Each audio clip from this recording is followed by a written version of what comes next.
The RB19 is dominant enough in this year, but the RB20 will probably be even more dominant with the current news revolving around the car.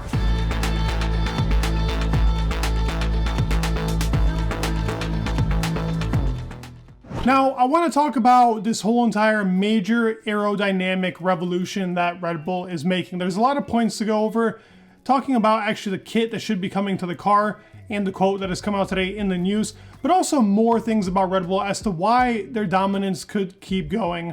And it'll be very tough for teams to continue on. I want to talk about the actual floor itself, but also other things. Before I start the big parts of the video, thank you so much for supporting the channel. Leave a like and subscribe. It pushes the video, so thank you so much.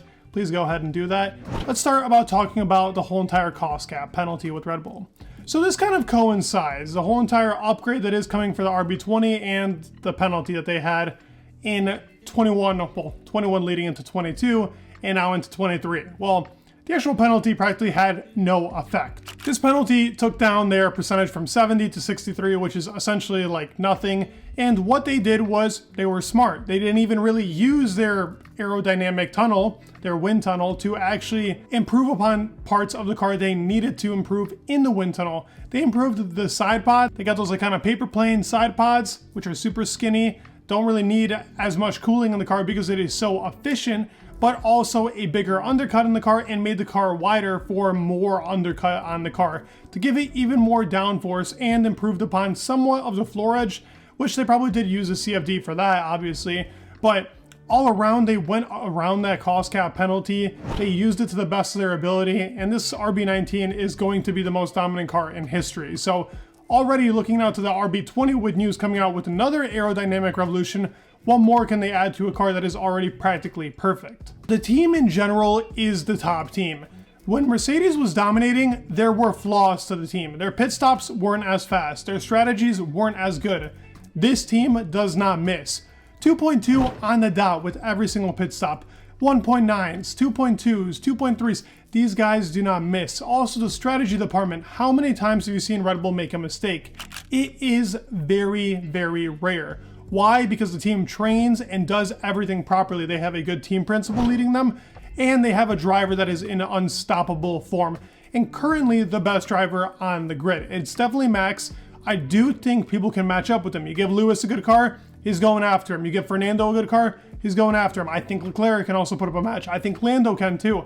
Obviously, these people need to be driving cars that are good enough, not the current cars that they have. But with all that being said, what really makes up this car is its aerodynamic efficiency. Let's talk about the floor and this new change coming. So this is what was being reported. According to Gazzetta dello Sport, the RB20 will not only feature some extreme improvements of the RB19, but will see a major aerodynamic revolution. So from the sounds of that, when you first hear this, is this kind of like a bluff for other teams? It could be. You know, Red Bull is not very famous for kind of airing out their business, especially in the aerodynamic department.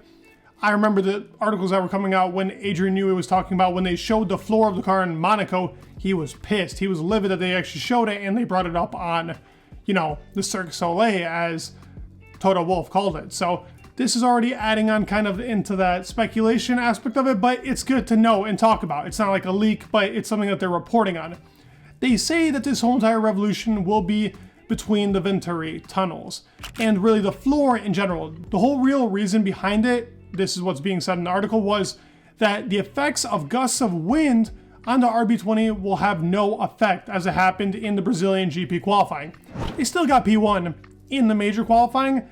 In sprint, they weren't as fast. Lando was quicker in qualifying, but they weren't that far off. The actual McLaren car is a little bit better on downforce, believe me or not, but the actual car itself, the balance and everything else revolved in it, why it's so good, I'll explain right now. Let's talk about the floor aerodynamics and what this new major aerodynamic revolution can be, the details of it.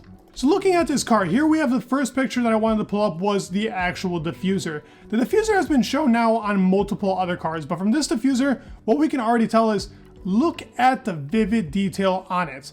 If you look at the corner, there's actual lines integrated into the diffuser to give it different aerodynamic lines.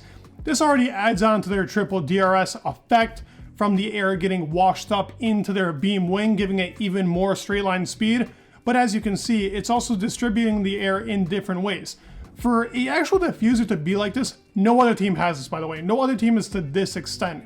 You have to know your lines so well. I mean, like I said, Adrian Newey practically sees the aerodynamics on a cow's face. This guy is ridiculous, and when you're just looking at this, it is just a beauty to look at.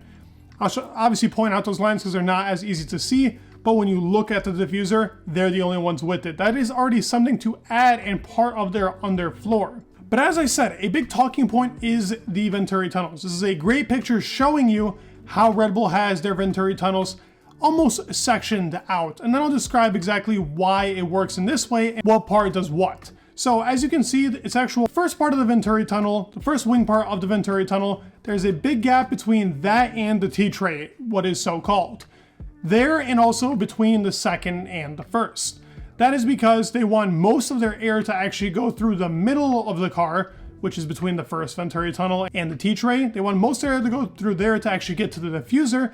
This is the clean air. They have kicks in the back to actually make this air go even faster to the diffuser, but this is the main part that they wanted at. The other parts are to actually wash the air out from the outside of the car. Here's another picture that I wanted to pull up of the actual floor edge to show you where they're also pushing out even more air in the car to give you that cleaner air to get to the diffuser. This is to kick out some of that bad air, but to actually pull more air towards the back of the car to give it that straight line speed that it does. That's why they have a bigger gap in between. Most teams have now started to pick up on this and are now following on what Red Bull originally had. Other teams kind of had it very even, very balanced out. Like if you look at the Alpine floor, it's like everything is so balanced, there's no actual depth to the car. This car is super in depth when you actually look at the floor. It's so impressive. Not just lines on the top of the car, but the bottom of the car is a work of art. That's how they're able to get beautiful shots like this. I mean, just look at the sparks on this car. And when you actually look at the plank of the Red Bull, it was compared between Perez and Hamilton when they crashed in Monaco. The actual Red Bull car, the plank, was worn across the whole entire plank. It tells you how good their actual aerodynamic load is on the car, meaning the whole car is laying flat. Look at the Mercedes, there's barely any specs on it. This also could do with if the plank was new for Mercedes and if it's an old plank for Perez. Regardless though, it shows you that the car is laying flat and it's picking up that aero efficiency from the front to the back. That is important to note. The car even has a small rake. It's not to the extent that it was in 21 because the actual aerodynamics of these new cars isn't efficient for a big rake like that, like in 21, but it still works for the car, and they're one of the only cars with an actual rake on it to actually have the car almost on like an unlevel looking playing field. It's pretty ridiculous and just adds more to that aerodynamic efficiency that they have. But here is where the main real upgrade that they're talking about, that aerodynamic revolution. Their Venturi tunnels push further back. Mercedes is the opposite, and what this does for the car is Mercedes makes that dirty air kick out faster than the Red Bull does. They have it in a way that makes the car a little bit more balanced, obviously pushing more air back through the middle of the car. They also have kicks that's noted into here too, so giving downforce towards the rear of the car by pushing up the floor. Because the upper floor and the underfloor work together to suction the car down to give it more downforce. The Red Bull is so extreme in this. I've mentioned it so many times, but the actual car itself is just so impressive. Looking at its kicks, but also the long Venturi tunnels, pushing the actual air to the back of the car further than most other teams are doing. They see something that other teams don't, and clearly nobody else can see it because what they're doing with their air is different to any other team on the grid. No other team is following this philosophy. McLaren is probably following it to a certain extent. Obviously, most of this with the floor is only actually available to be done because their suspension is so good. With all these other cars, the suspension isn't good enough to where the car can lay on the floor. If it could lay on the floor, the car would actually be a lot more efficient. They can have it to where the floor is practically touching the ground.